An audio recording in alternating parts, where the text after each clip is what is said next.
pour moi, c'est avant tout un voyage intérieur. On est d'emblée dans sa tête, et donc on est d'emblée dans son territoire, en quelque sorte interne, dans son territoire imaginaire, et donc au Liban. Pour moi aussi, à ce moment-là, c'est un moment qui me fait penser un peu au western. Je pense que peut-être ça ne fait ça qu'à moi, mais pour moi, c'est le héros solitaire qui est là, qui traverse le désert et qui va arriver au village pour faire la justice.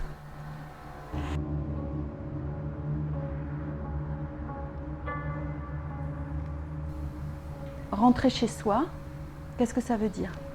Parce que quand on est immigré, on entend souvent rentre chez toi, go home. Puis on rentre chez soi, on retrouve sa maison. Et en fait, on est chez soi, mais on n'est pas chez soi, on n'est plus chez soi. Et on peut entendre de nouveau, dans le pays de l'origine, go home.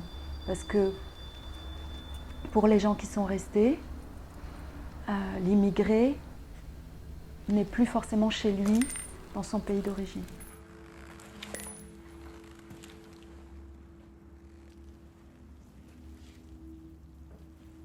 La maison, voilà, on la dévoile dans son délabrement, les murs.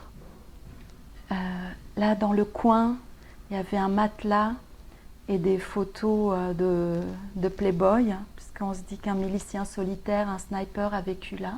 Elle le regarde.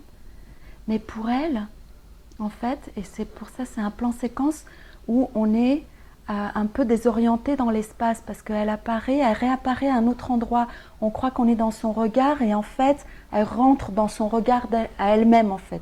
Parce que là, on a avancé dans son regard, et elle rentre dans le plan. On l'a perdue tout à l'heure aussi, et elle est réapparue. C'est un plan séquence désorientant, parce qu'on est à la fois dans la maison, mais dans la maison, dans sa tête aussi. En fait, elle se promène déjà. Et là, c'est sa chambre d'enfant, les dessins sur le mur, le dessin sur le vieux papier peint des années 60 ou 70. Et quelque chose se passe, une ombre sur son visage et en même temps un sourire. Et les pieds d'une fillette qui va espionner une scène inconnue, des voix.